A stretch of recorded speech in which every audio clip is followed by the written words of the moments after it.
Okay, so we're starting on to round 2 now. We see a Eldrazi deck played by James Taylor versus the Aluren deck by Ben Flounders. So this Eldrazi deck has been had an interesting impact on the format ever since. It started off pretty much last year with Oath of the Gatewatch being released, especially in Modern. It seemed to break the format, and as it got banned in Modern, people realised this deck's just good enough for Legacy. I mean, we can cheat on mana, and I mean, Mishra's Workshop's banned in Legacy, and the Eye of Ugin or Eldrazi Temple do a fairly good impression of that. They do, yeah. So it's a powerful interaction of being able to cast high toughness creatures earlier than you should. Yeah, especially when you're casting cards like Thought-Knot Seer, just to take a strip of card out of your opponent's hand. Talking about casting creatures for unfair mana costs, we've got Aluren. This is a form of enchantment that's gained popularity recently, but has always been a deck. I know that Ben's played this deck for a very long time. Yeah. Ben aims to cast creatures with convert mana cost 1 to 3. A 4 mana, if you win when you can cast a 4 mana enchantment that says you may cast any creature spell. Creature spells with convert mana cost 3 or less. It works for both players, but each player can cast a creature spell with convert mana cost 4 or less without paying the mana cost.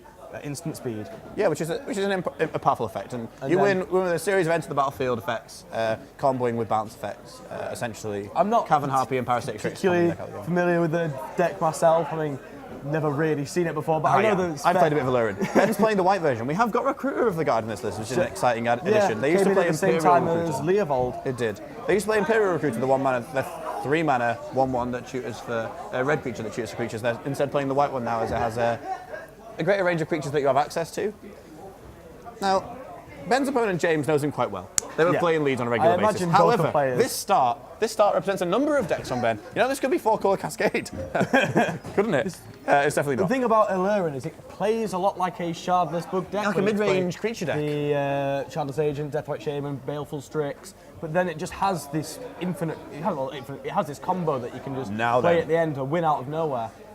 One of the reasons, Eldrazi is unfair enough for Legacy, but one of the reasons it's kept in check is this card, Baleful Strix. And we've seen control decks and tempo decks using it to great effect against decks like Infect and Eldrazi that need to attack to win. This 2 mana cantrip blocks and kills your opponent's creatures. Although what we're seeing at the moment is James is beating down fairly quickly. Ben's already down to 9, and although he's got these 2 Baleful Strixes, the Matter Reshaper will just replace itself with either a creature or drawing James a card. So it will be fairly difficult if James manages to play something like a Thought-Knot Seer or a Reality Smasher. Ben will be under a fair amount of pressure. You see the aforementioned Reality Smasher played now. So this Smasher's big game. Swings in for everything. So Ben forced to block with these Strixes. Otherwise, this is a lethal attack for 11. It is a lethal attack. Smasher, of course, has trample, putting Ben to 2, requiring to block the... So the Ben now down to 2, and this game's gone really fast. I think I just saw a Reality Smasher in James Taylor's hand. If that's the case, unless Ben can win pretty much now, it might be game over. I suspect. So Lindell's not very powerful when you're on 2 life. So we see Ben cascading a... So Lindell's is essentially look at the top 5 cards in your library. If you don't like them, you can put them back and pay your life to look at the next 5.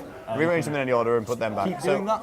You can. However, Ben is on 2 life. So he can do it once. Not quite as powerful as if you're casting it turn 2 on 20 life, but still, I mean, rearranging the top cards is fairly good. Lindell's Vault in this deck regularly sets up for the kill on the next turn. So... However, this smash from James will end. If it is the smash from James, I don't see any way. Ben hasn't left up an ability to gain life with his Deathrite Shaman. Yep, so you see Smasher, attack we should see the handshake. 8, and that's game. Yep, what do we have? Yeah. Obviously flipping the Aluren at the end. See, that might have been an impromptu flip from Ben. I mean, they know each other quite well. He knew the cards on top of his deck from the Lindell's Vault. Yeah. So. Sideboarding. Okay, so I'll start off with the sideboard of Aluren from Ben Flounders. So we've got 3 Force of Will, 2 Massacre, 2 Dismember, 2 Golgari Charm, 2 Carpet of Flowers, 2... This is Diabolic Edict. It is Diabolic Edict. 1 Reclamation Sage. Oops, sorry. 1 Reclamation Sage. And we have to look at removal spells from Ben here. He's looking to kill his opponent's creatures. Diabolic Edict provides an interesting option.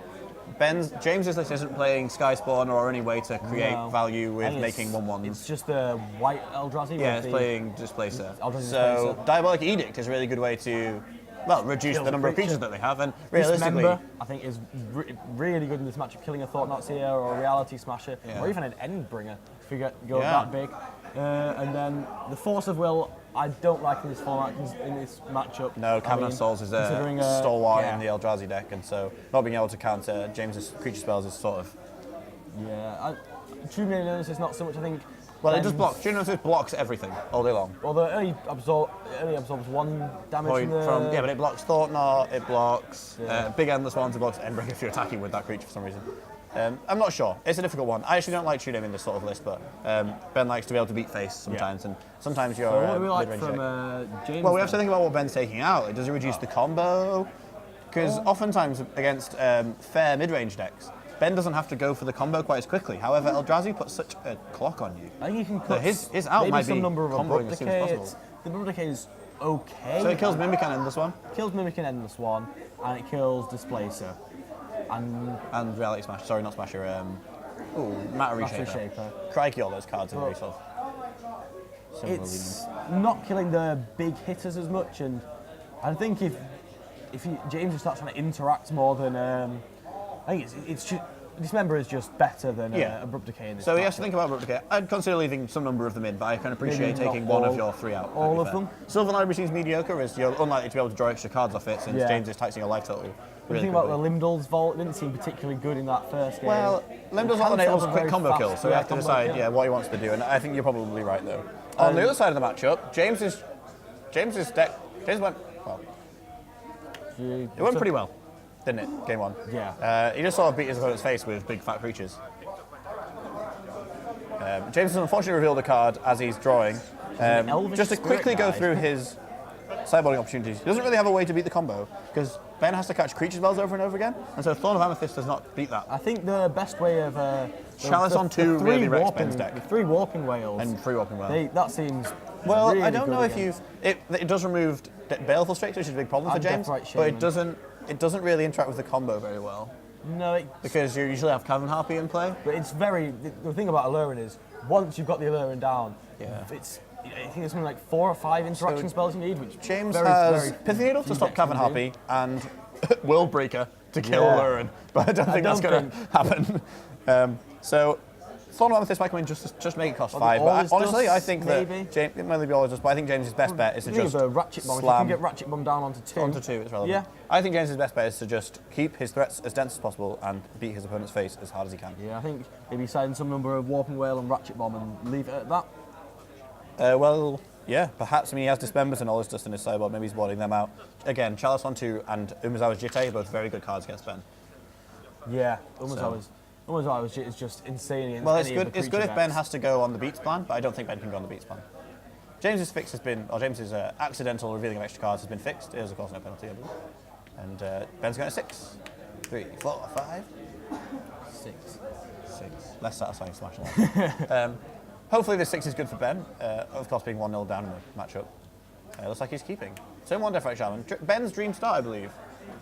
He wants to accelerate that Aluren out as fast as possible, and we talked about this being one of the best 1-mana creatures in this format. Is of course banned in Modern. Meanwhile, both no players one-drop for playing James.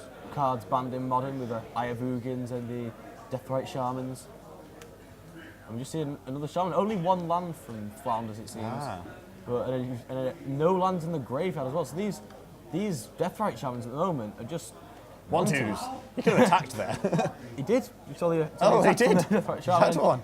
I thought that might be rough for Ben. Thought-Knots here.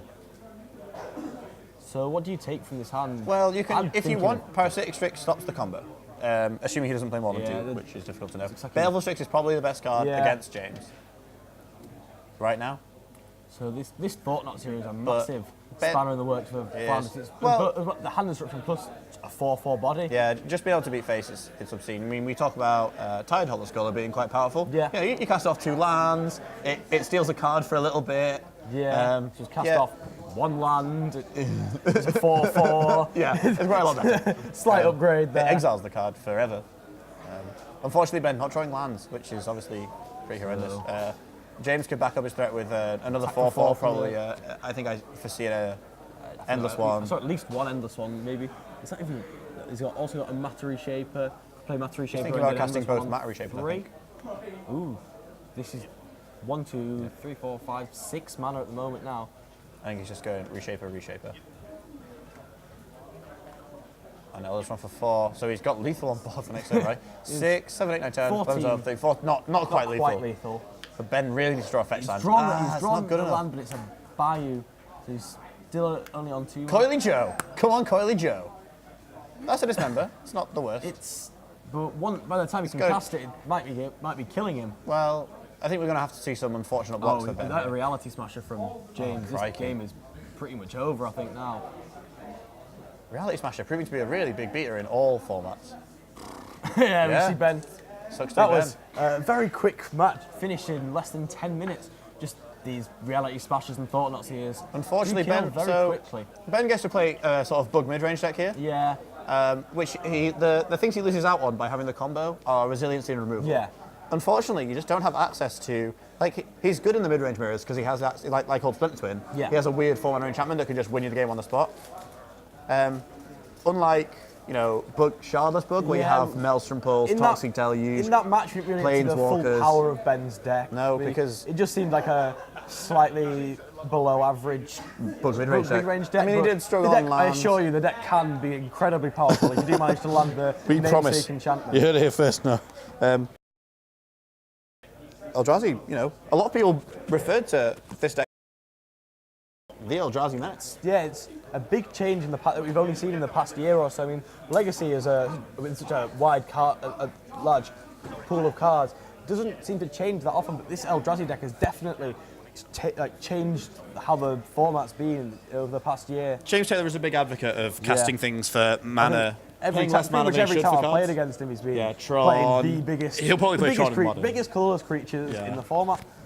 He used to play a lot of Mud, and the one thing Eldrazi did do was homogenize or polarize even the prison decks. Yeah, or the stompy decks. Stompy decks. People have been finding a stompy deck that was good against Miracles for a while. Yeah, there was just Mono Red Goblins with Blood Moon and Mogcatcher. There was a Mono Black one with Chainsworth Softlies and the Abyss and freaking massive demons. Yeah. There was a Mono White one that was emerging with Thalias and Mox Diamonds and perhaps even the new Recruiter. Yeah, but now I think unfortunately everyone can just come to the conclusion that Eldrazi is just the best one. Deck, which is sort of a shame, really. The creatures that it is able to put onto the table apply both a good amount of disruption and by far the fastest clock. Yeah, it's just that we've got all the soul lands because in Legacy we've got the Ancient Tomb and City of Traitors. So you've got 8 soul lands you can play in your deck. They both have massive drawbacks. Ancient Tomb, of course, dealing a lot of damage. And City of Traitors, dying to itself. Just blows itself up every now and then. Eldrazi gets 8. Well, he gets more. He gets the 4 Ancient Tomb, the 4 City of Traitors, the 4 Eye of Ugin, and the 4 Eldrazi Temple. Which do lead to some busted starts and mean that Thorn's here is 2 mana compared to all of the decks. And that's a really powerful threat for that amount of mana.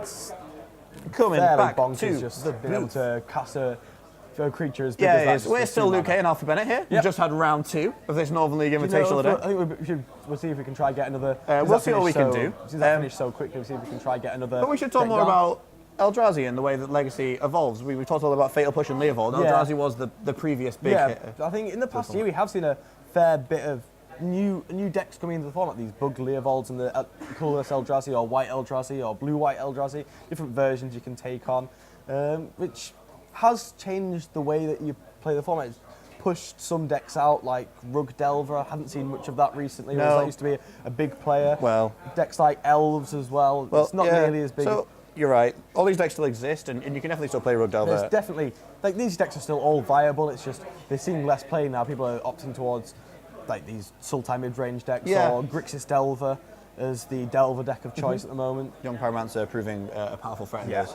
sorts of strategies, and tempo strategies. But Legacy changes and people have to get over that. Yeah. Get over it, Legacy players. I think on the plus side, embrace it it's and love healthy, it, and it's though. healthy. It's changing. You don't want a format that just stays the same forever, because then you just solve. Someone will just come along and solve the format. Whereas to print these cards, you can go into it. And people like David English get to come to a tournament with this crazy 4-colour brew and do well. We saw him win. Saw him win his round. Good luck to him for the rest of. Good luck to him indeed. We hope to see him again on the feature match area, of course. And like I said, his deck tech seemed pretty impressive. So definitely one for you guys to look out for at home. Aluren, another powerful deck that's come to the forefront of the metagame recently.